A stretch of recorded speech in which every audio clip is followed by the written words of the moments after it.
And there we are. Welcome back, everybody. Took us a little while to get online tonight, dealing with a few things behind the scenes here, but we're live. We made it up and running. Get our shares out of the way real quick. Absolutely. Hopefully everybody's having a great weekend this weekend. Beautiful weekend out. A little cool at night, which kind of makes it nice around a bonfire. Dude, it got like 40 degrees last night, or night before last. Absolutely. I was waiting for snowflakes to start flying or something. That could be a possibility. No doubt about it. I think somewhere up in the middle of the state, they said it got actually down into the upper 30s. Really? That's insane. It's the middle of June, people. Come on. This is getting a little crazy. Yeah, we'll get our shares out of the way here. And speaking of crazy, the one and only. You're not even going to let us get into the beginning of the show before you start tonight. Absolutely not. I've been waiting months to talk to this guy. Uh-huh. Yeah, I think he might have a couple things to say. Yeah, he's laughing at you, Danny. I see him sitting back there. He's ready. He's chomping at the bit. All right, if I can find this stream here. Come on. It's not connected on my phone yet. Oh, no, don't do that. There we go. Is it showed up on your end? Yeah. Okay. I'm sharing away, dude. Oh, okay, there we go. Ken Cicluna, Tim Sias. Tim Sias, sorry, Tim. I keep wanting to call you Sias. I call him Sias. I know you do, and he doesn't like that. Well, he can come up here and beat me up. People are piling into the cabin tonight. That's good. Okay, get my share out of the way. One more to go, and I'm ready to go. All right. Hey, Mark Coleman, what is going on? Glad you could join us tonight. Come on, roll it. We are close to getting going here. Yes, we are. And Danny's going to finish up here, and let's get started, because I am ready to rock and roll. All right. Well, Danny, there's a lot of people that help us out here at the Up North Journal. You want to run down some of the people that you want to start the record? I guess we could do that, too. Here we go. Stand by in 3, 2, and 1. Welcome back to another episode of the Up North Journal, everybody. I'm host Mike Adams, sitting in the cabin and having way too much fun tonight already before we even started. So. Even I got to remind you to record the show. So before we get started tonight, though, let's tell the good people how they can save a little money. Absolutely. There's nothing better than going out, helping the supporters of Up North Journal by supporting them. One of the first ones, Rebel 6 Rub. Definitely it's barbecue season. Get out there. If you want to save 20% off your order, go over to rebel6rubs.com, and on your checkout, use the promo code North Journal, and you'll get 20% off of there. I used some of the Dragon Dust this week on some. How'd that work out? On boiled eggs. Oh my gosh. Really? Good. Yes. I tell you what. If you're looking to start thinking about fall and getting over to Buck's Baits, seeing what they got on their lineup over there, they got some great stuff in there. They got some new stuff in their lineup, from hand sanitizer to stakes, reflective stakes to help you track yardage. Go over there, check out their website. You can get 20% off your order when you check out, going over to buckbaits.com, and then use the promo code UpNorthJournal. And as we drink it here in the cabin, nothing better than Hunter's Blend Coffee. And if you want to get 10% off your order, go over to huntersblendcoffee.com, use the promo code UNJ, and you'll get 10% off your order when you check out. And it's been a while since we talked to Slade over at Trips for Trade.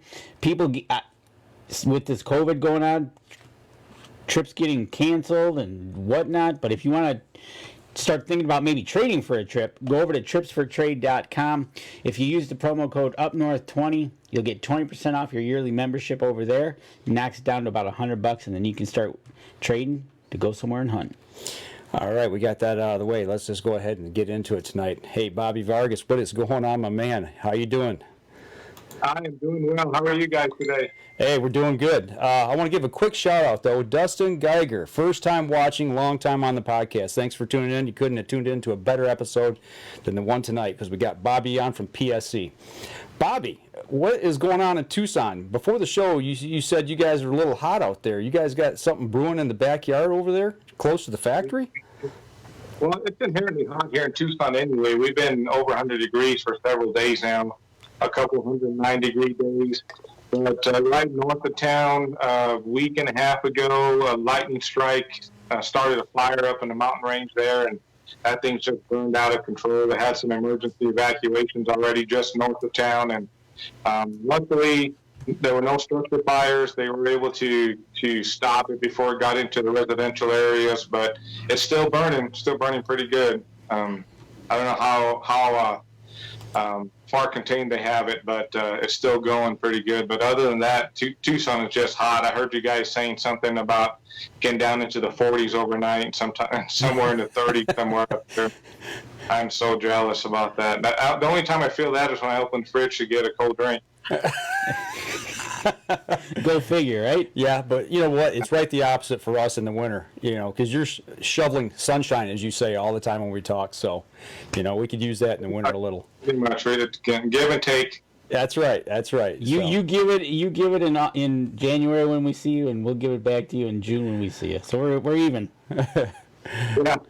Well, I have to be in Indianapolis most of the time in January, so those 7 or 8 days there is enough for me.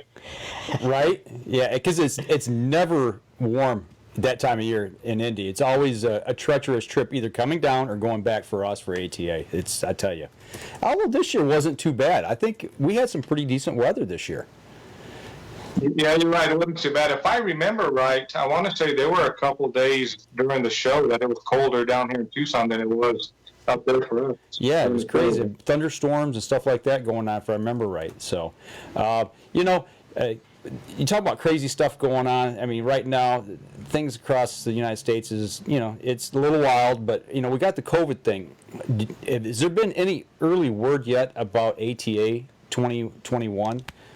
With COVID, or we've been having meetings with ATA. We just had another one last Tuesday, as a matter of fact, or Tuesday before last.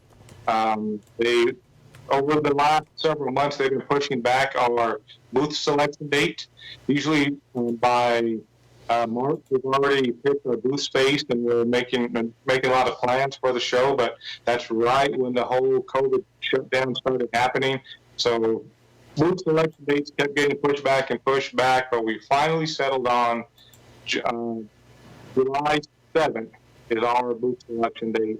The dates for the show are set and still set. All they've been telling us is they're going to play it by ear between now and then to see if it's going to happen. But as of this moment, the 2021 ATA show is on, and we'll be there. Good deal. I hope that we're able to get to see and spend some time with you again this coming year. Hopefully we can put all this bad stuff behind us, Yeah.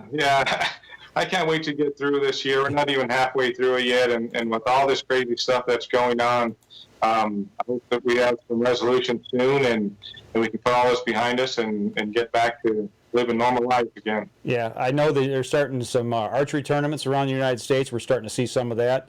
The only tournament that I've been able to is one against myself in the backyard. When I get time, I can go out and shoot, but that's about it. So here locally. But Danny and I we're going to go to TAC, Total Archery Challenge, at the end of August here in Michigan.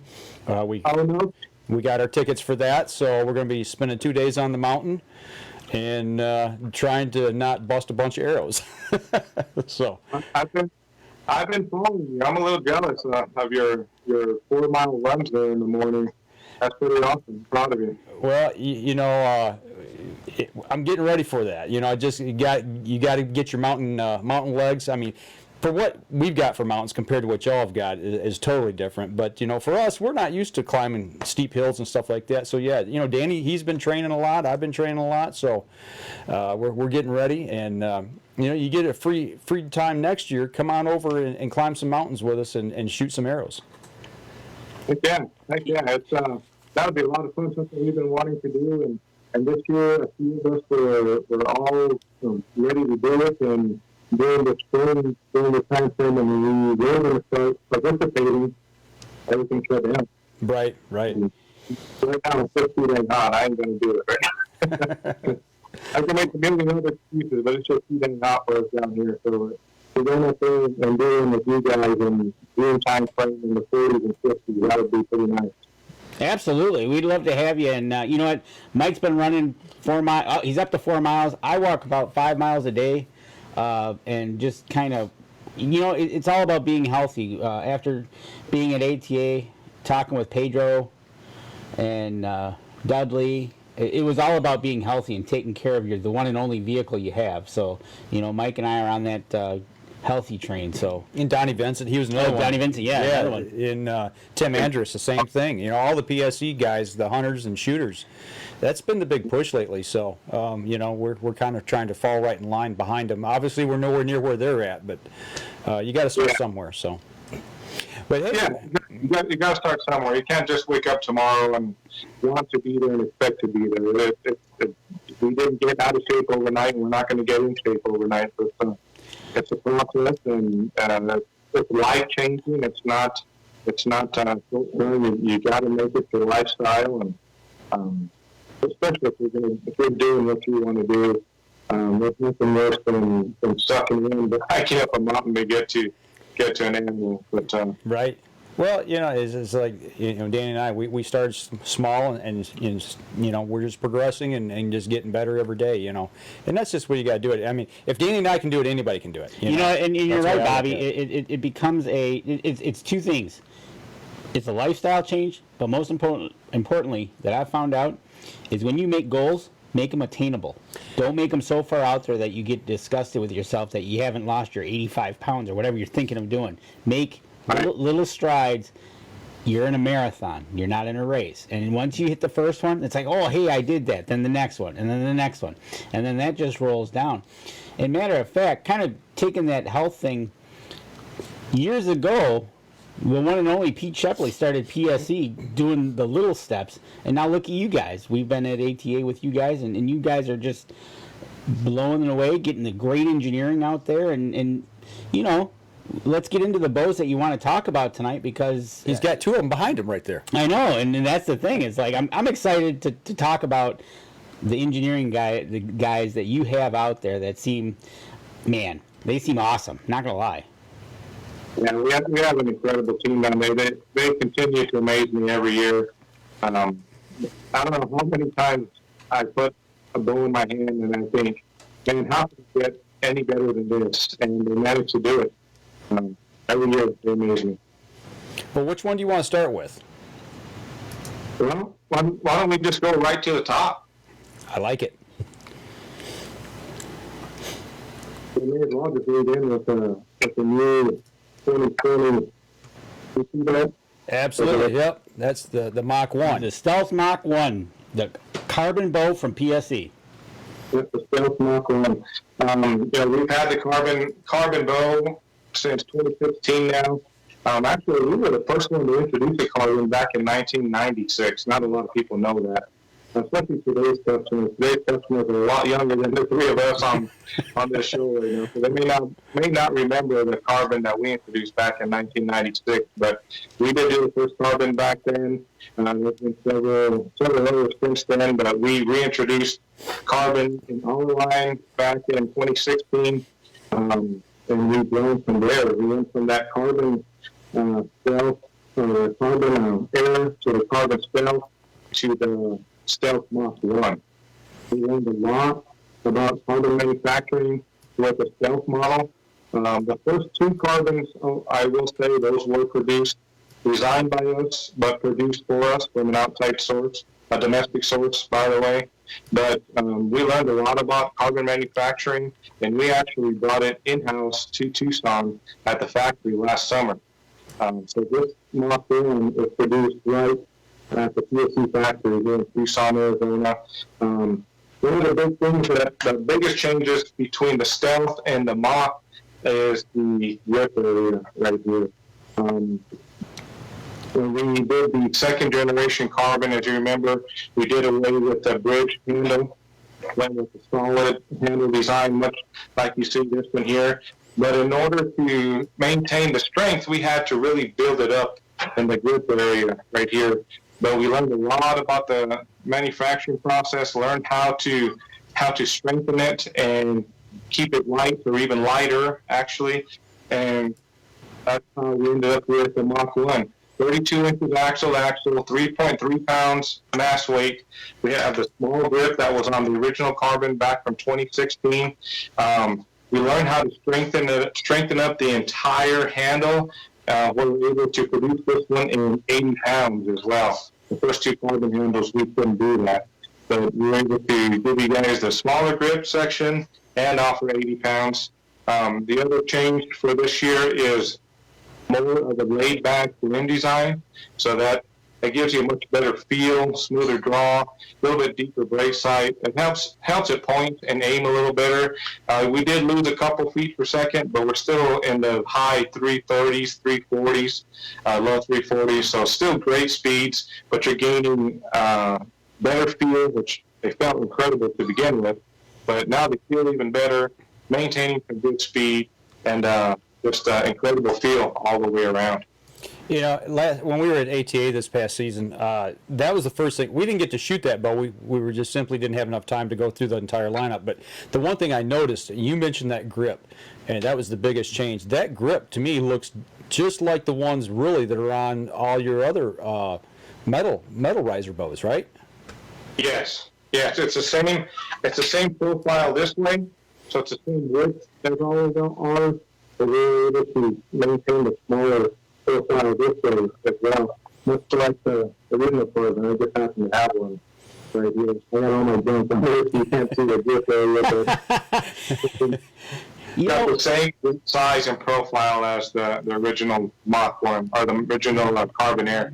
You know, what's the weight of that? Because I think the carbon ones are a great addition. If you're going to be heading out west, you're going to be going up and down mountains, putting it on the backpack, carrying it a long ways.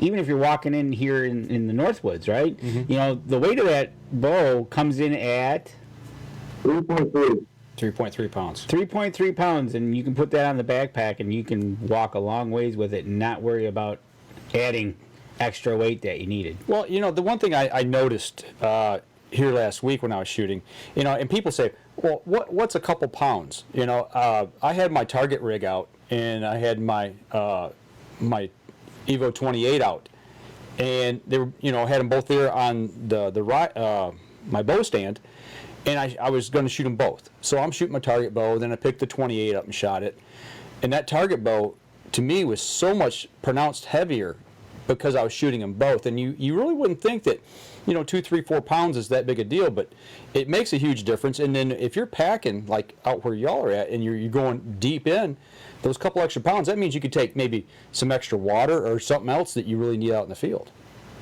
Yep, definitely. Out here, I primarily hunt down in the mountains of the southwest area. Here in southern Arizona, a lot of tall mountains. We hunt trees here and out here, but our mountains are not forgiving at all. I'm not in the best shape in the world, but we can navigate these mountains pretty good. Pedro runs circles around us when he's down here with us, but yeah, any bit of weight that you can cut from your overall gear in your pack that lets you take some more water or some more provisions or just any of the essentials, even if you do have everything that you need, but you can still cut some overall weight. It helps a ton. That moment you leave the truck, you might not notice it, but when you're on the way back in the afternoon, that's when those couple of pounds make a big difference. Well, it's also added poundage when you're packing out your game that you got. You know, that added 3, 4, 5 pounds to that a bunch of pounds of meat that you're backpacking as well. Right there, it helps. That's right. You know, Take a look at that carbon itself, Mach 1. The one thing I want to mention about that carbon, and this is the same with all of our carbons since we introduced the Carbon Air, it is a single monocoque construction design. So this is one solid handle with an acoustic core inside of it. And that acoustic core, what it does is it absorbs any shock or vibration before it reaches the shell, so you don't feel anything in your hand. You know, when it's 107 down here or 17 degrees up where you are, this grip is going to feel almost the same no matter what the temperature is. That's another cool feature about it. When you have that aluminum handle bow in your hand and it's 17 degrees in a tree stand, you finally get a chance to grab that bow. It's like grabbing a block of ice. But you're not going to feel that with this carbon handle. You know, you talked about bringing all of that back into the factory, working on the carbon. You know, that was a big deal for you guys to make that commitment to bring that back in-house. You know, since you've done that, I mean, I got to imagine it gives you a lot more control over the process. give us 100% control over the process. But the neat thing about it is, if and when we ever learn that we need to make a change or make a design change or a structural change, it's all right. I have a video with you might hear or see in the video. Oh, that's okay. We like visitors. He's been crying in the other room trying to get to me this whole time we've been chatting, so he's sitting with me here now. But anyway, the great thing about it is, having complete control of the manufacturing process right in the factory is if we suddenly see a need for a change or a structural change or just any kind of change, we can respond to it immediately and implement that change into the process on the spot. In the past, when we would learn something about it or we needed to make a change or something had to happen, we had to go to our supplier at the time, talk to them, teach them about what we want. They had to learn about what we wanted out of it and then implement the change at that point. We were still producing great bows back then, but with having the manufacturing process in-house in Tucson, we can react to the changes much quicker. Plus, with Pete walking around the factory, he can walk in and make some pretty quick changes with those folks, have them do whatever it is that he's looking for out of that bow, and we can do it immediately. Well, I got to imagine working with John Dudley, too, some of the things that he's tinkering with there, that just lends to that as well, being able to make those changes and see them much quicker, like you were saying. Yeah. And that's one of the things you gotta say about PSE, bringing it inside, giving you that quality control at a moment's notice within the plant floor itself does wonders. Speaking from experience of when you don't have control right at your fingertips, getting a change done, getting something taken care of that needs to be done quickly does not happen quickly, but with you guys pulling that inside, it's just a one more thing PSE's done to help them become one of the top bows manufacturers. And everyone that's watching knows it was the carbon manufacturing process that we brought inside. All of our aluminum handles were already made here at our factory. Our laser pins, our table springs, all that was already made at our factory. The only part of that process that we brought back inside was the carbon. Exactly, and I was going to touch on that with the next bow you're going to show us, is that you guys do it all in-house, and that's one of the things, whether it be aluminum, now carbon, whether it's your strings, it's all on the shop floor that you can, Bobby Vargas has an issue, or Pete Shepley's walking and he sees something he doesn't like, he's going to make a change, and it's going to happen. That's exactly right. But luckily, you guys kind of touched on it at the beginning of the show. We have a great team of engineers, and by the time that bow makes it to the dealer shelf, we feel pretty well protected it. We don't forget about it. We don't think that we've gone as far as we can go. We're always trying to get better. But by the time the circular model makes it to your hand, we feel that we did the best thing for you at that point. And at that point, we're always trying to figure out a better way to make it. Any way to make it to save you a couple dollars or maintain performance, whatever it is, we're always thinking about it. Well, talking a little more about the Stealth Mach 1, that's running the ECS cam system, correct? Right. Okay. Right. That cam is running on its fourth year now. It's too good to change it. The adjustability of it is incredible. The feel of it is incredible. It's really so smooth. I've heard from so many people over the years since we introduced it that it feels like it's 10 pounds lighter than whatever other can they were pulling at the time, but even some of our cans too. It feels like it's 10 pounds lighter than whatever else they were pulling at the time. The 90% let off out of the box is incredible, and if that's too much for you, you can adjust it down to 85 or 80, and if you want less than that, we offer lower let off modules too. You can do 65, 70, 75. So whatever let off you want, whatever holding weight you're looking for. I know with a lot of the target shooters are not necessarily looking for let off. They always want a specific holding weight back here that just makes them break that shot as clean as they can. So you can find whatever holding weight or let off it is that you're interested in with that ECS cam. It's almost like a I equate it to an AR platform style of rifle that you build and you can put add-ons on or change and manipulate things in a different way. That's the way you guys have set this stuff up. Is a person can truly build it the way they want it and where it fits their feel. Yeah, so many options with that cam, and none of those options compromise performance either. In the past, with any of our cams that were so highly adjustable, they all performed well, but you would lose a little bit whenever you have such a wide range of adjustment. But with the ECS cam, you're still maintaining great performance and feel throughout the entire system, from one range of the spectrum to the other. The neat thing about that ECS cam too is with any other let-off adjustable cam that's out there, including some of ours in the past, when you went to the higher let-off option, you would lose some speed. But with the ECS cam, you actually maintain the same speed or gain a foot or two by going to the 90% let-off. So it's really cool. So you don't lose any speed or performance in the speed build high let-off position of the cam. That's awesome, and then we're just talking about, the cam system and the carbon bow, but you've got the NXT there as well. And how about we take a break? We'll come back. We'll talk about that bow next in the PSE lineup. All right, let's step outside. We'll take a break. We'll be right back after this. All right, anybody out in Facebook? Two things. If you got any questions for Bobby, type them in. We'll ask him. And I want you to remind everybody that's listening. A good friend of ours, Tim Sias. If you saw his live stream this past week, we got a fellow Mossy Oak pro staffer out there that's fighting Bruce Compton. He's fighting cancer again. He's getting into chemo. And what Tim has done is he has come up with, to help out that family, some auctions. And if you could, these auctions are open to the public.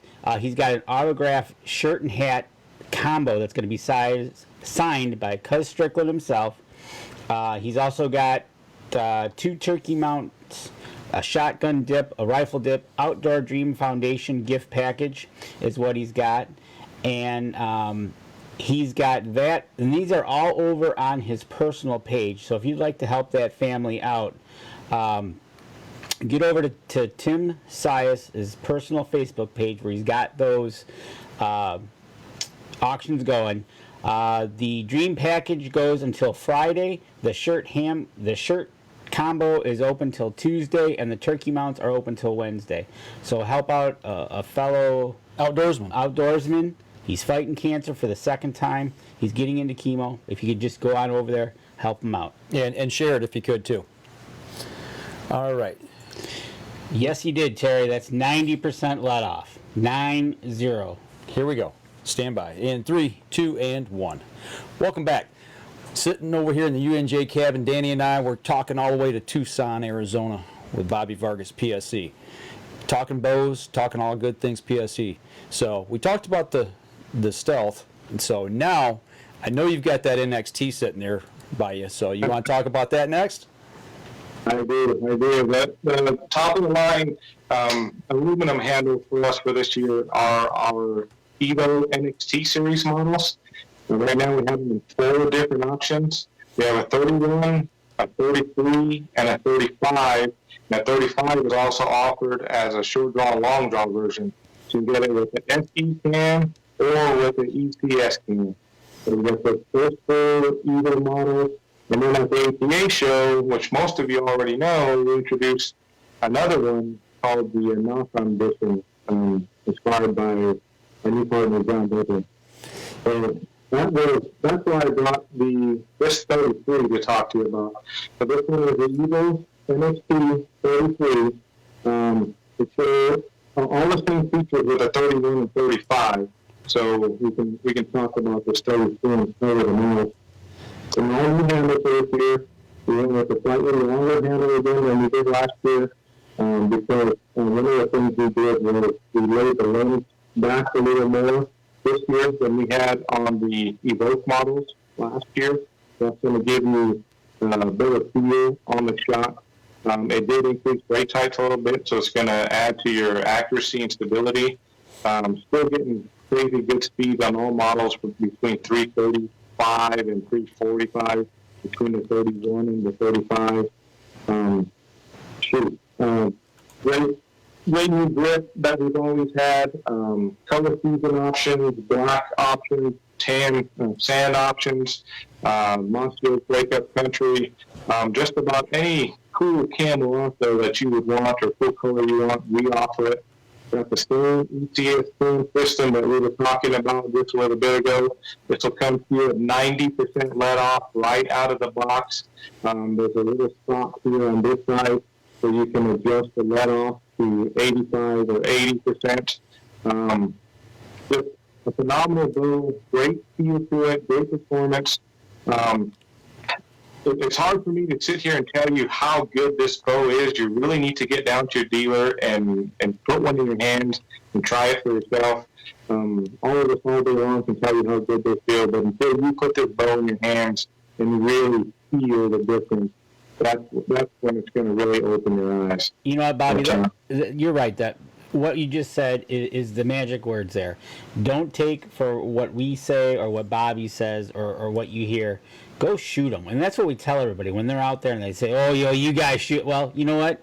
Go shoot them. You see the videos of us shooting them, and that goes to tell you, we pick them up, we shoot them. We'll be heading over to Sunrise to look at the other bows that are over there to get our bows set up. But it's like a car, folks. You're going to pay some good amount of money for this product, but you want it to be right for you. Yeah. So get out there, test drive it, test shoot it, and see how it works for you. Well, like in the video here, we shot these at ATA, and we say it every year. It's like, how much better can it get? But I was completely blown away at how these things felt in the hand after the shot, how smooth they are. It's just, once again, every year we keep saying, can it get better? And well, yeah, it does, and it just keeps getting better and better. Every year we show up. When we introduced the Evolve series 4 years ago, I couldn't imagine the bow getting any better than that. And then we went from the Evolve to the Evoke to the Evo series, and the Evo NXT, the next generation of Evolve, was just incredible. One of the few things that didn't change was the grip. We mentioned that already. That's just too good not to change. The cam is too good not to change. We did go to a solid rod system. I think it's there instead of the flex guard system. So it's a solid rod. And we also offered, I don't know if you noticed when I was flipping it around, a secondary stabilizer mount. Yes. We got the standard up here that we're used to, but we also offered a secondary one down there. The real neat thing about that one is it lets you drop your stabilizer bar down, and since it's further away from your pivot point, it takes less weight to balance it. Basically, helping put that bow firm and balance that bow during the shot. Depending on your shooting style, you can achieve the same results with less mass weight. So it kind of acts like a plumb bob because that center of gravity or center point is down lower. Exactly. Yeah. Plus, the live wire custom bow strings that we're making in-house, those things are incredible.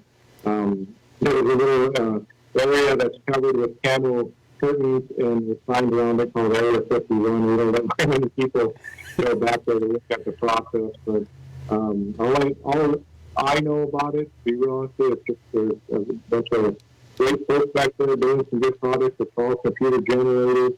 There's very little hand management in it. It's all built off the computers. So that stream that's made on Friday night at 3:30 is as good of a quality as it was on Monday at 7 a.m. If that makes any sense for production standpoint. So a great stream, just a great bow all the way around. But like I said, you got to get down to your dealer, ask them for it. We've been shipping these since last October, November. So we do have them already now that a lot of the stores are starting to open up again. If you can get into a store to get your hands on them, definitely try that out. You know, and that's another thing I do say about the PSE bows. There's a lot of these guys out there, like to change their first thing to do is they switch out the strings and everything.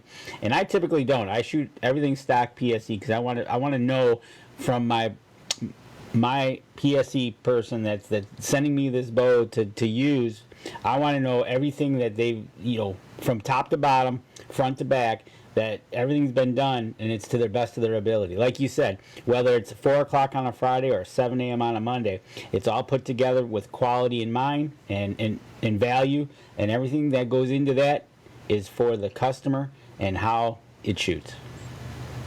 Exactly. It seems to walk around the factory to see each one of the departments, and whether and each one has they're all specialized in whatever department they're doing, whether it's film dip or color fusion or screening in the machine shop or whatever it is. Each one of them put their heart and soul into building that part as good as they can make it. So if they don't make that part as good as they can make it, it doesn't make a difference if the rest of it or coming on good if your layer part isn't working well. So every single part has to work well together. And as a team, we're building great equipment to make sure that you guys have the best stuff that you can have. And that's talking about PSE and their employees and taking their pride in the quality of work that they're producing to put into a product that they're going to ship out to customers all over the world.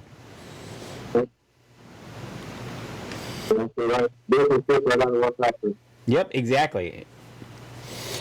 Well, anything else on the NXT that we need to cover?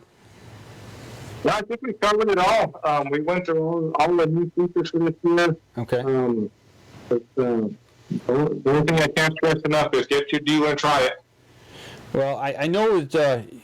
I tell you what, we went a little long in the last segment. Let's go ahead and take a break because I know you want to talk about the Warhammer and Danny's just jacked up about that thing. He has ever since we came back from ATA. So let's take a quick break. When we come back, let's get into the Warhammer.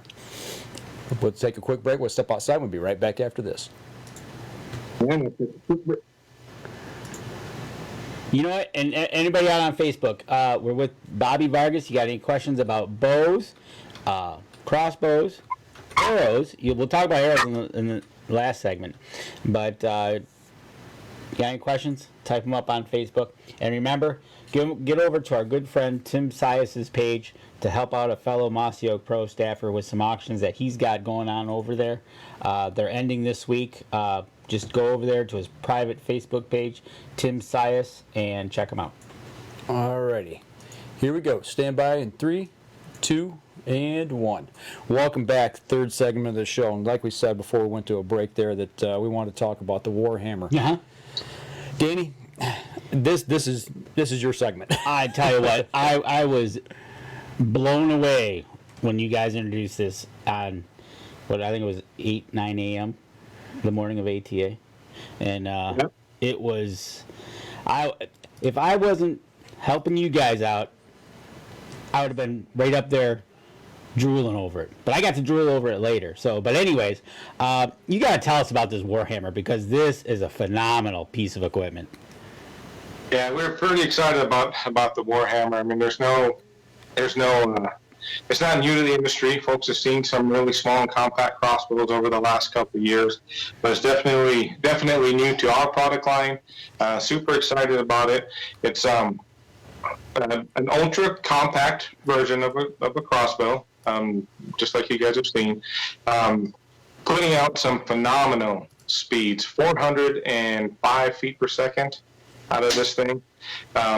In the relaxed position, I think the axle's only like 13 inches, and you get it to full draw, and it's sub 8 inches axle to axle in the cocked position.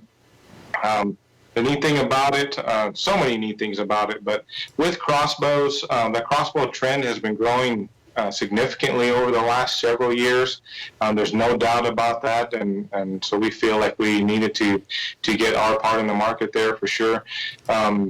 This is all produced right in the PSE factory. Once again, all of our other crossbows are price point crossbows. We do source those out, but this particular, the Warhammer, is produced right here at the PSE factory. That super light and compact design makes it fit anyone. So, I mean, if you guys have kids and grandkids out there, and they can't pull the same bow that you can pull, but you can shoot that crossbow and hand it over to anyone else and have them have the same performance as you did. Built in a lot of safety features with this one. We have an oversized hand grip to keep your hand really down low below the travel path of the string. We have some finger guards built in underneath the barrel to add to that safety, so you can't get any closer up to the string when you're holding that front end. Got a forward trigger design and a compact stock, so it really lets you get in tight. So when you're in a ground blind tree stand, if you have to move around, it's very maneuverable. And then even if you are out west where you don't spend a lot of time in a blind or a tree, it's small and light enough where you can strap it to your pack and get anywhere you need it to be pretty easily. Yeah, that stock. We're showing the video from us at ATA shooting this thing. That stock on that is adjustable, correct? No, it's a fixed stock on that one. It does have, yeah, adjustable cheek plate, but the length of pull is fixed. Okay. So then, as we go forward, because I want to go from top to bottom of this thing, because I love this thing. This thing is that scope on there that scope combination with what you got going there. You're going to be at 400 and plus feet per second on this thing. You're going to be able to reach out and touch something pretty good distance with practice. Definitely. Depending on where you zero your scope, I mean, you can reach out and touch something with that particular model there. It's your standard 425 grain bolt that it comes with. So it's not like it's an ultra lightweight bolt or anything like that. It's your 425 grain bolt at 405 feet per second. So you're producing some phenomenal speeds, great kinetic energy, but the accuracy that you're maintaining with it is huge. Because of the design, it has such a short launch time, meaning from the time you pull the trigger to the time the bolt is off that barrel, it's so short, it gives you so little time to make a mistake. I know a lot of guys are going to shoot this off of shooting sticks or something like that when you're in the blind. So you're going to maintain some really good accuracy. And those kind of situations are probably 40 yards and under anyway.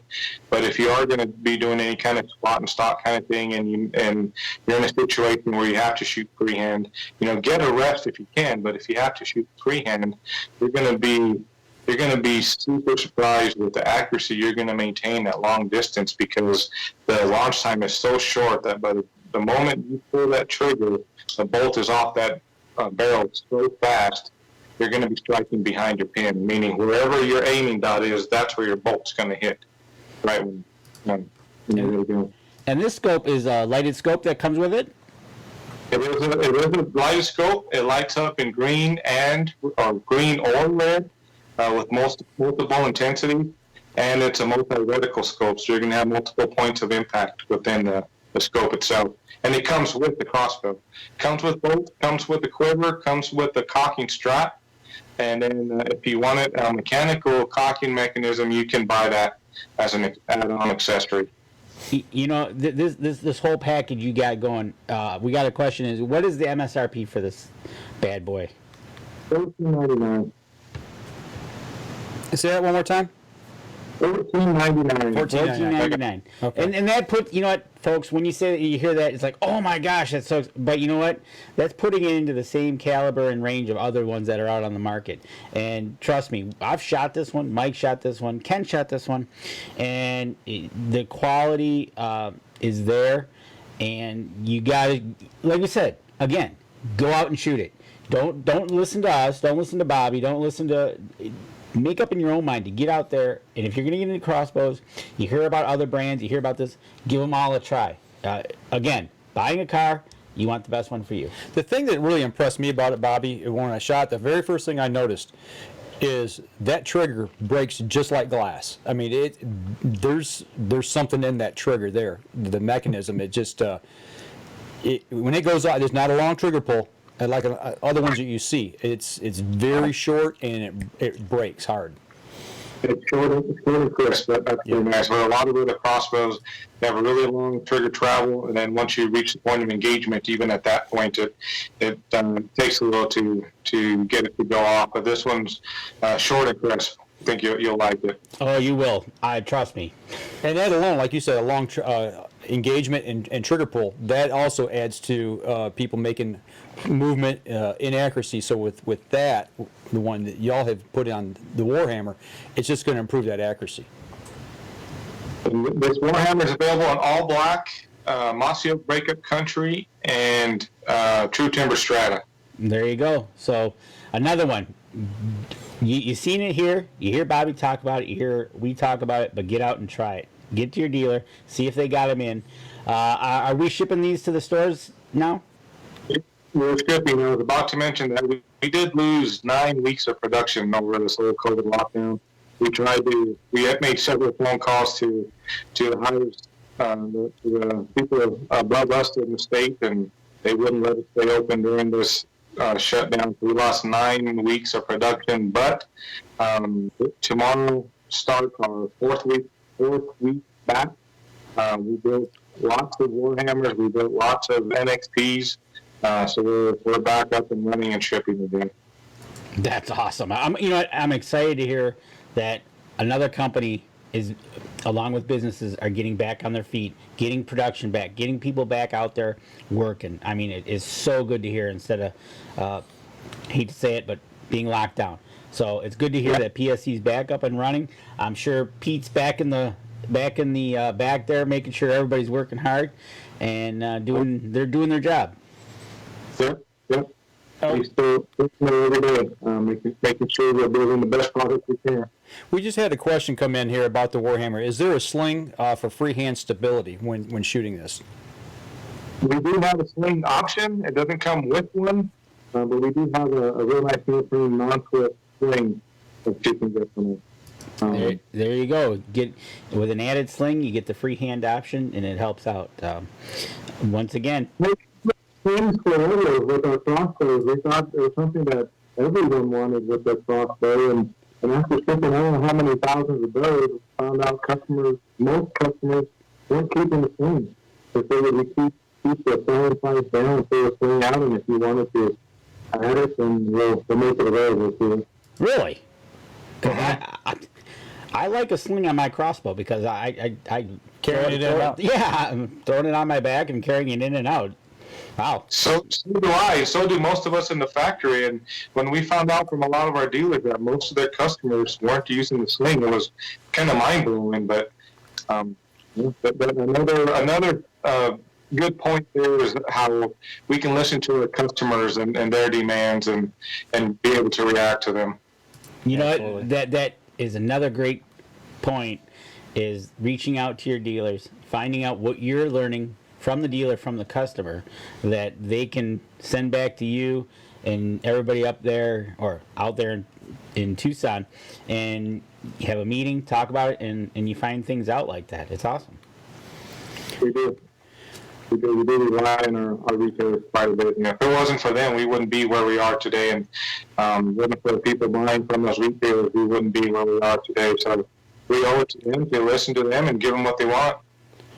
Well, you know, something I want to talk about, we kind of talked about before the show started, is something that I used to do a long time ago, haven't done a lot of it lately, is bow fishing.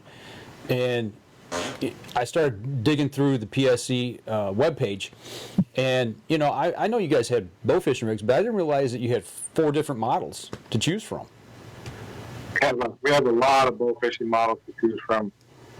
Entry-level recurve models with the Kingfisher. We've got the Mudbow. We've got the Discovery 2. And within all of those, they have multiple package options, or you can just buy the bow by themselves and build up the packages however you want. But one-stop shop right in our bow fishing section, our bow fishing category. Just about any style of bow fishing you want to do, whether it's in deep water fishing. We've got it, and we have the light boats to do it, the heavy boats or arrows to do it. Anything and everything bow fishing, all jam-packed into one bow fishing category from our product line. Is that something that you're seeing? Is there a swing up in that? Is it staying pretty stable? I mean, I know we used to do it quite a bit back when my kids were younger, but since they've grown up, you know, I've kind of gotten away from that. You know, we noticed about 6 or 7 years ago, maybe even a little bit longer than that, bow fishing just really started to spike, and it was growing and growing and growing. It hasn't leveled out yet. It's still growing. I think a lot of people that want to do it have some equipment in their hands now, and now those guys are upgrading to better equipment with us now. So, when we were talking to the dealers once again, and they were telling us how we're getting our butts kicked on bow fishing equipment, we sat down and listened to them about some of the features and options that they wanted out of a bow fishing bow, and we were able to get it to them. We sold quite a few, and we're still selling quite a few, but now those guys that bought one or two a few years ago are ready to upgrade and get into the next level in bow fishing. So we have those do those to offer as well. I've always told people, I said, and I'm going to put this nicely, I'm going to say it's the most fun you can have on the water at night with your clothes on. But it's a blast. Yeah, it is. It is so much fun. I mean, if you've never done it, get out and try it. But when we go and do it, we don't have a lot of water down here in southern Arizona, so we do have to travel to do it. So I don't get to do it as often as I really like to. But man, once you get on the water, it's like time stands still. You're just, it's so much fun. Get out and try it, that's for sure. And then right now, it's the middle of seasons. Turkey seasons are all wrapping up by now. We have several months away before the fall deer seasons come along. So there's some dead time. It doesn't mean that you stop shooting your bow. You get a bow fishing bow, you're still hunting, you're still playing with your bows and arrows. You just stay active, stay with it, keep shooting. Whatever. It's not the easiest thing to do either. And we always used to say, the winner's not the person who shoots the biggest fish. The winner is who shoots the smallest fish. Because it's so much tougher to hit something in the water, number one, with a refraction. But also, the smaller the target, obviously, the harder it is to hit. Absolutely. You're absolutely right. So, I'm sure it's fun time, though. So get to your local dealer, check them out. They've got the bow fishing rigs there. And now with these cool nights, what actually helps is these cool nights right now is knocking the bugs down. Yeah, because it's huge. It's huge because if you go out there, it's going to get into July and August when the warm nights kick in here. It's going to be bug fest, as you can see in the videos that we're showing. You can see the bugs in front of the lights. So now's a good time. Get to your dealer, check them out, get out on the water. Absolutely. It's a blast. I got Danny out. I don't know. It's been a few years since we got out. We had a blast. 4 or 5 years. It was fun. So. And like you said, it's timeless. Before you know it, you go out at dusk, you get on the water, and before you know it, it's the sun's rising. You're like, wow, that night, went quick. That was my experience too. We got out at night. We were with a friend the other night, boat fishing boats, and as soon as we got on the water, we were starting to shoot fish. And before we knew it, the sun was coming up. We were on the water for 9 hours. And didn't even really realize it was so much fun. So tiring too. You come strolling in, and it's a crack of dawn, and all of a sudden you've got to explain to the family why you've been out all night. You show them all the fish. Yeah. You were on the water all night. Yeah, right. No, really, I was. Look at all these fish. Right. So one thing to keep in mind, though, too, you mentioned that a little while ago about the cooler temperatures right now. When it's cooler, the fish are closer to the surface too, and the warmer it gets, the deeper they get. They're going to be harder to hit, harder to see. So get out and do it soon. Exactly. Speaking of what we've talked about the Mach 1, the NXT, we've talked about the Warhammer, we've talked about your bow fishing. If somebody wants to go check out the website, can you give us the website as to where they can go check these all out? And I'm glad you mentioned that because we just recently revamped our website a week ago tomorrow. So it's a lot better looking, a lot easier to navigate. The entire product line is up there now.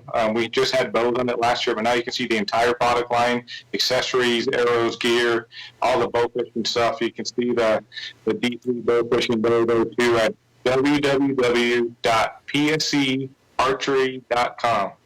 You can see the entire product line there. You know what? And you'll see me on the Heritage page. I finally made my website debut there this year after all these years. Did you really? It's only at an entry level recurve, but yeah, I made the website finally. Well, what I want to know is when are they going to have Danny on for those short draw bows? I want to be on for the Warhammer. I'm not gonna. You put me on for a crossbow. I'm all in. So you know what? Like you said, new revamped website. We got to talk about arrows. Yeah, why don't we do that? Why don't we take a break? We come back and we'll wrap up the show. We'll talk about the arrows. And we got a couple of questions for Bobby, and we'll go from there. All right, we're going to step outside. We'll be right back after this. We can come. All right. Save this one off. Yeah, I think we need to get Danny on a short draw. No, you gotta get me on a crossbow. I want to be the face of Warhammer. Speaking of face of, Yes. Bobby, how long have you been with PSE now? 22 years. It's 24 February. Okay, it was February. I remember you posted the you must have it on a TV screen at work that it was 23. Okay. I for some reason I was thinking 25, but you're almost there. So. Yeah, 24, almost there. Yep, you know you're gonna get that. I don't know what they give out at PSE for 25 years, but you'll be getting it. I don't know. I'm still waiting for retirement. I got 31 in this year in October. I'm still working. Incredible. Good for you. So hopefully one day I can retire. All right, we ready? Yep. Okay, here we go. 3, 2, and 1. All right, last segment of the show. We've talked about bows. We've talked about bow fishing. We've talked about the crossbow. But what they've all got is an arrow. Yeah, exactly. And a couple quick questions before we get into which PSE had arrows, and they did have arrows, but now they're making a resurgence in the arrows again. 2 questions I got for you. One, do you shoot, this is you personally, Bobby, do you shoot a mechanical or a fixed broadhead? Ah, there you go. There you go. Big fan of both, but over recent years, I'm a bigger fan of mechanical. The performance I get out of the mechanical heads, the speed that we're producing with the bows lets you shoot a mechanical head with such large cutting diameter. We all know that the animals die from hemorrhaging, so the bigger the hole, the more blood loss, and the quicker they're going to expire. So I'm a big fan of the mechanicals. Okay. Now, so with that being said, the Warhammer, can you do a mechanical out of that one as well? Yeah. You have to. Some mechanicals might need some modifications, depending on how they deploy. Some of them might need an extra O-ring if it's that type of a mechanical. There are a lot of crossbow-specific mechanicals out there. I know Blacker makes a crossbow mechanical, and I shoot those out of my compound bow as well. Vortex broadhead I've had really good luck with. I shoot those out of my vertical bows as well.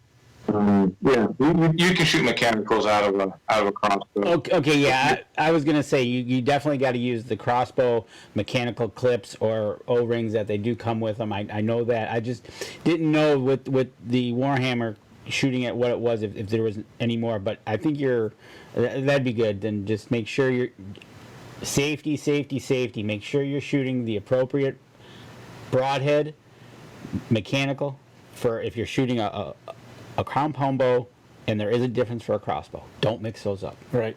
You'll know it wrongly. Guaranteed. Well, you don't want to run the hard way. Exactly. So that leads us. So there was one other question. Do you shoot a heavy FOC?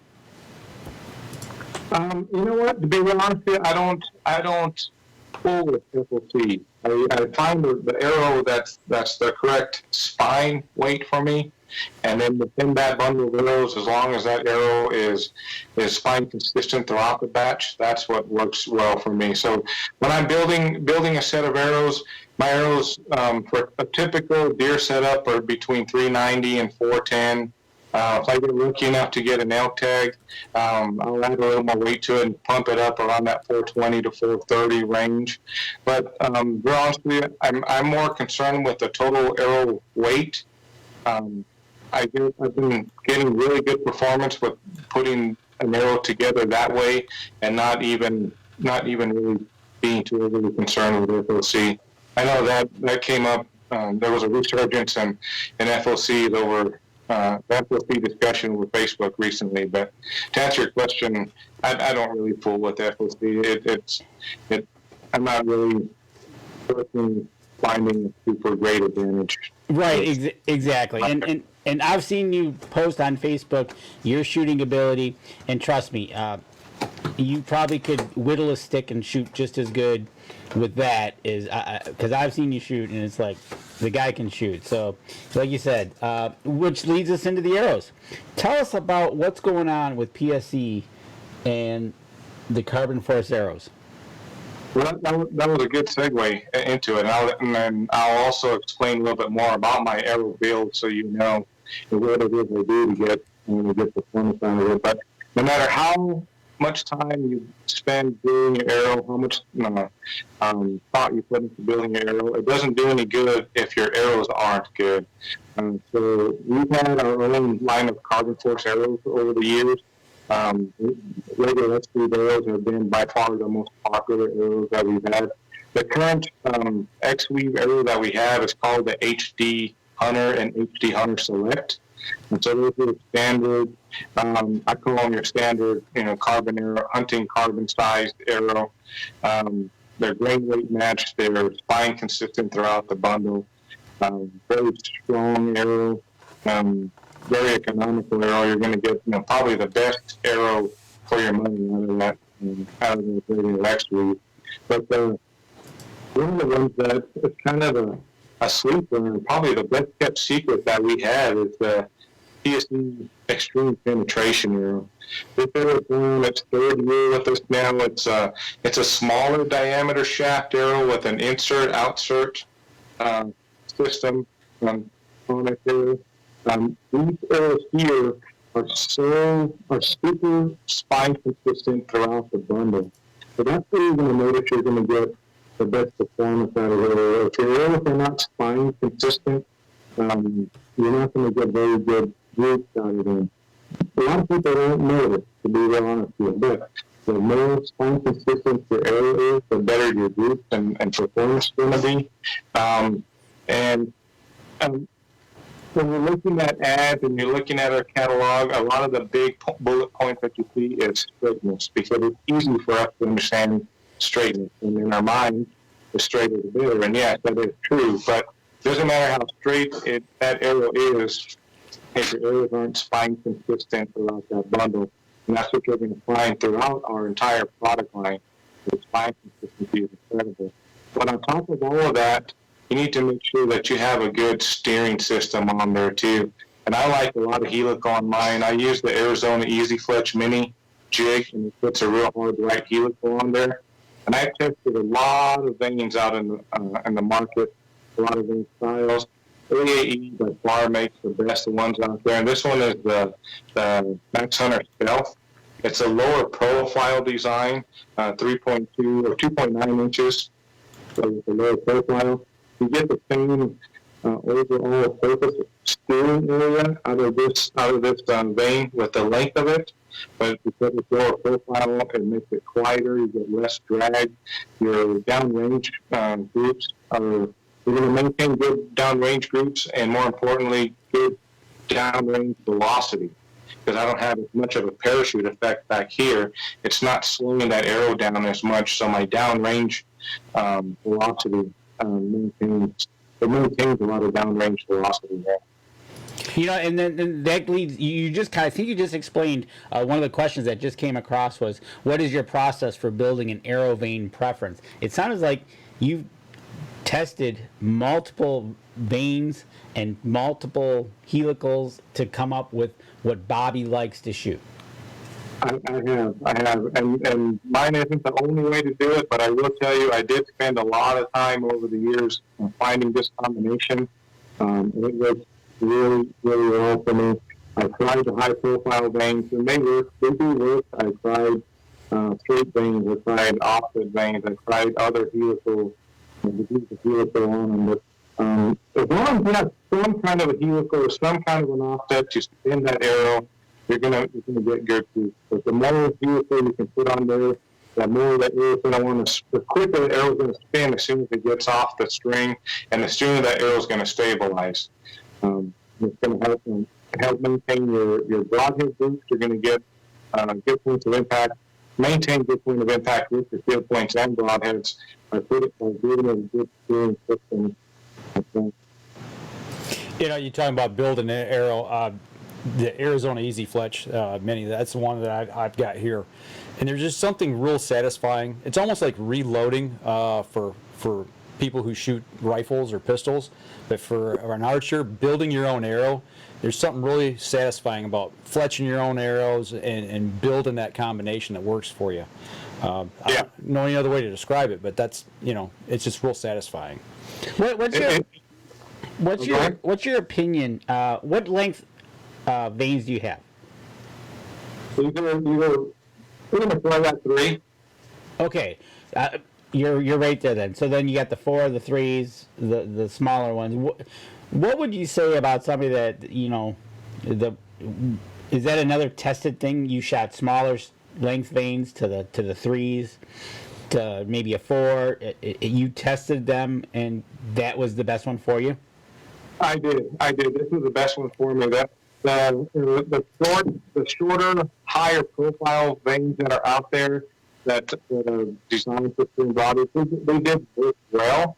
And I did find that with this particular combination, I was able to maintain better field point and broadhead accuracy, meaning my point of impacts with field points and broadhead stayed the same with this setup compared to any other setup, where I went with a shorter vein with as much helical, or a shorter vein or smaller. I tried a 1.9 beside the 2.25 inch max hunters. I tried to any combination there in between, and this particular combination for me personally seemed to work out the best. They're quieter because they don't have that big, giant, tall, high-profile vein that's fluttering downrange. So it's quieter on the shot, it's quieter downrange. The animal doesn't hear it coming. Because it's a little bit longer than some of those short, high-profile veins, you're still maintaining the same overall surface area to displace the wind, to displace the air, to grab that area and start spinning it. And plus, because it's not so tall, you're not creating that big parachute effect back here. So you're going to maintain better downrange velocity too. Don't be very long. We have a lot of arrows. We have a lot of veins. We have machines. We have had indoor range to do it. So hopefully, I'm saving a lot of these guys a lot of time and money. And I wouldn't think twice about just diving right into that setup right there, feeling 100% confident that the performance I was going to get.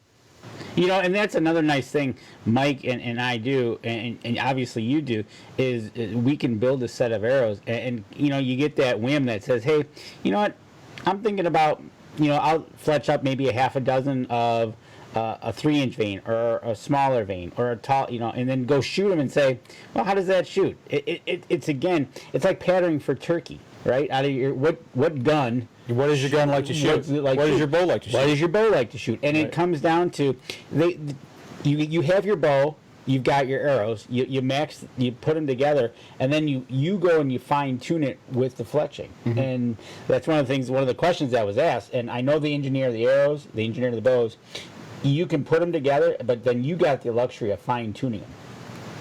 Yeah.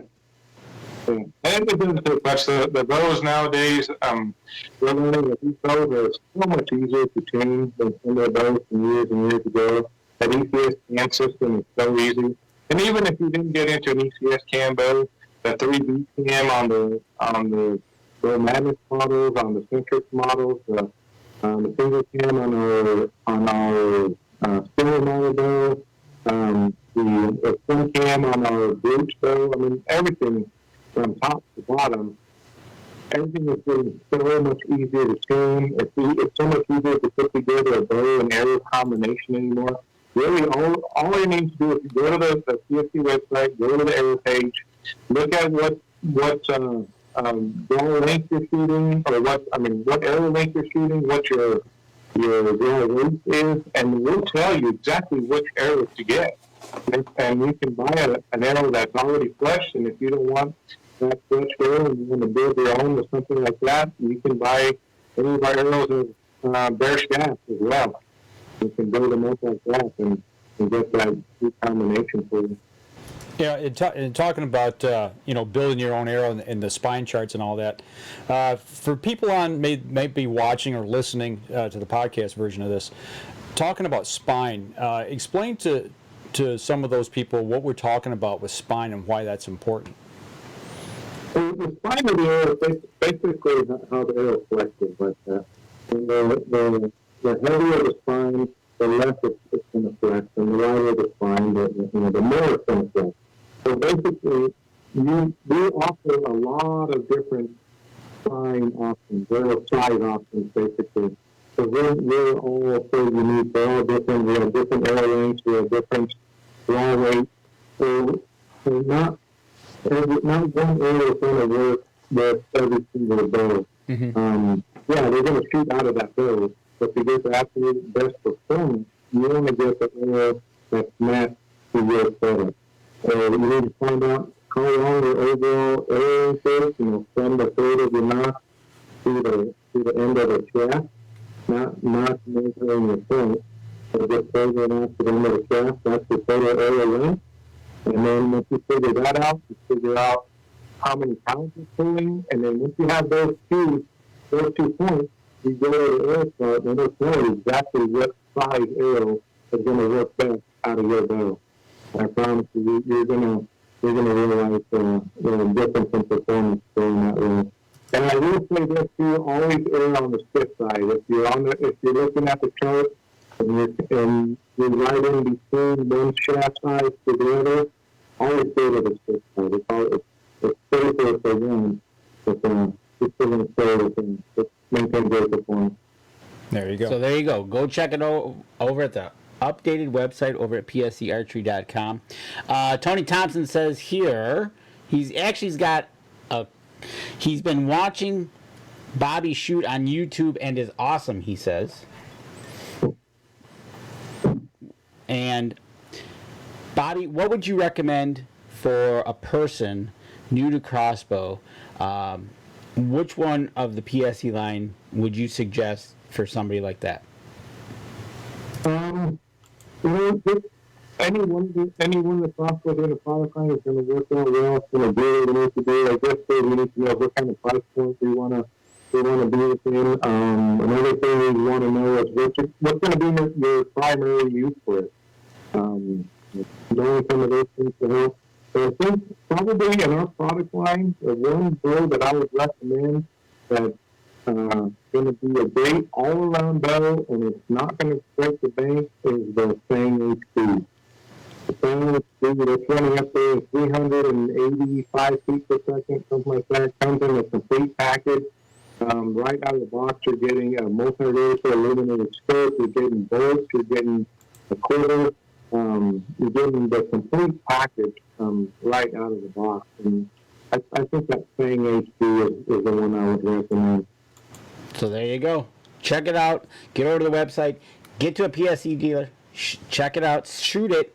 Make sure you like it. But like Bobby said, there's a couple different factors that the pro shop's going to ask you.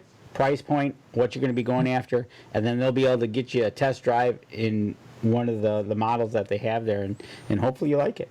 Yeah, and shoot them all. That way, you might think you want a certain range, and all of a sudden you find out, man, I got to have that Warhammer.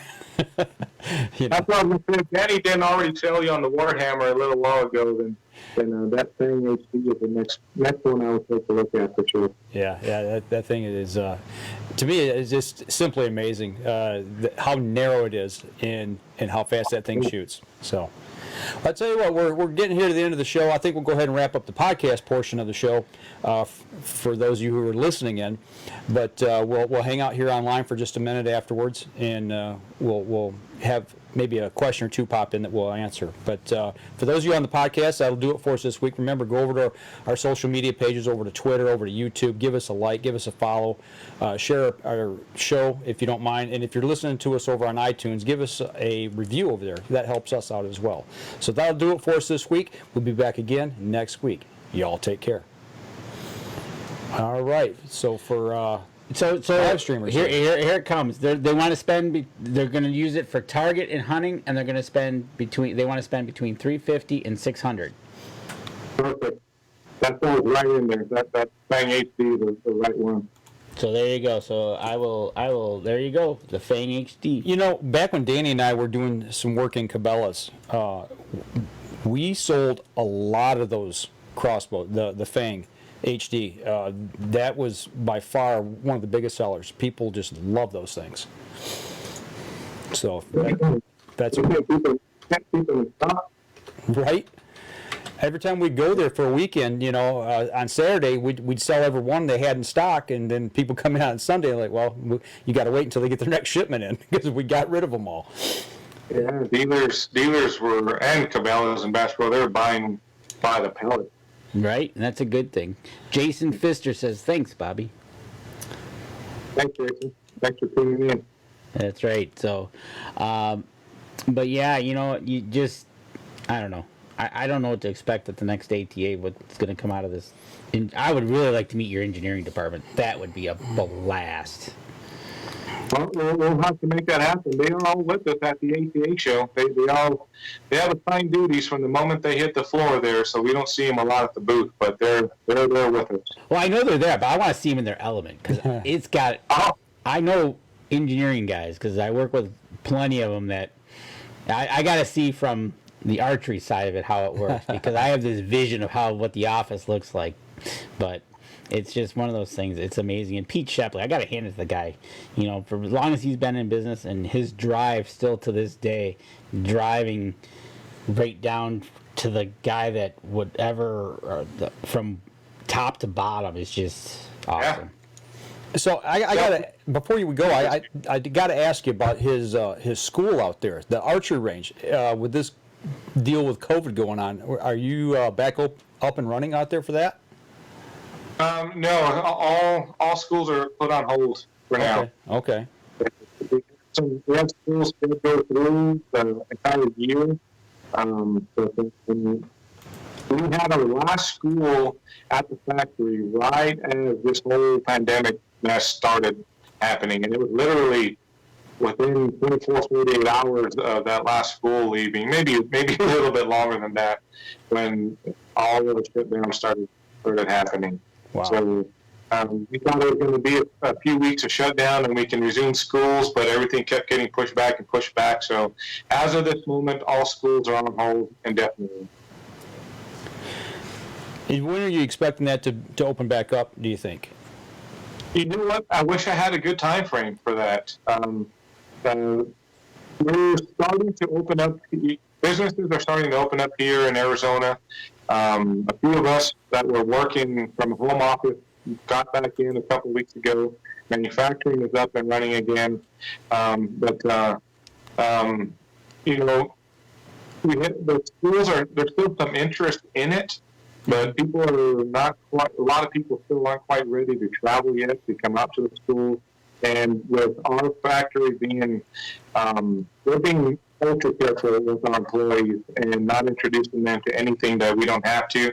And that also means not bringing in groups of people from outside to attend schools. Yeah, my work's the same way. You know, they're not allowing visitors in or anything like that. That's I think you're going to see a lot of these manufacturing processes probably, you know, just take that extra element of safety and just kind of keep things under that control mode until we know for sure that it's passed. Instead of just, you know, hey, the doors are open, you know, across the state, you know, let everybody in. Yeah, that's where we are right now. I wish I had a good date for you. I do have a few people asking me occasionally. In case you guys know, I'm the one that puts those schools on, so they're asking me when we're going to do it again. But right now, they're all on hold. We will be doing schools again. That much I can promise you. But as of this moment, we just don't know when. Gotcha. We're safety of our employees comes first. Absolutely. Again, safety first. Do they have the Fang HD at Cabela's? Do you know? They do carry it. I don't know if your local Cabela's has it in stock, but yes, Cabela's does sell the thing. So there you go. Give them a call before you make the drive, and that way you don't waste the trip driving over there. Right. So. It's never a waste of trip going to Cabela's. There's something there that you can buy. Yeah. Well, that's true, but that's the problem, because I always go in, if they don't have what I'm looking for, that means I'm going to spend my money on something else. Dan Newberg makes a comment here that he bought his daughter the PSE Coalition, and he was incredibly impressed with it for the $300 package that it was costed. Yep. The Coalition's another good model there too. Good call there. All right, we've got any other? Exactly what you said, Bobby. He says for an entry-level crossbow, it's tough to beat at that price point. If you guys got any other questions, get them in now if we can here. For Bobby, before we let him go here. You know what? We'll have Bobby back on because we got to talk our target bows. Yeah, target bows. Are you doing a summer or probably late summer now with everything being pushed back release on a new target lineup? Or is that something you can't talk about right now? Yes, when we decide to release a new bow, we will let you know for sure, so we can connect again. Okay, that would be awesome. Having said that, then you guys and I need to get together more often.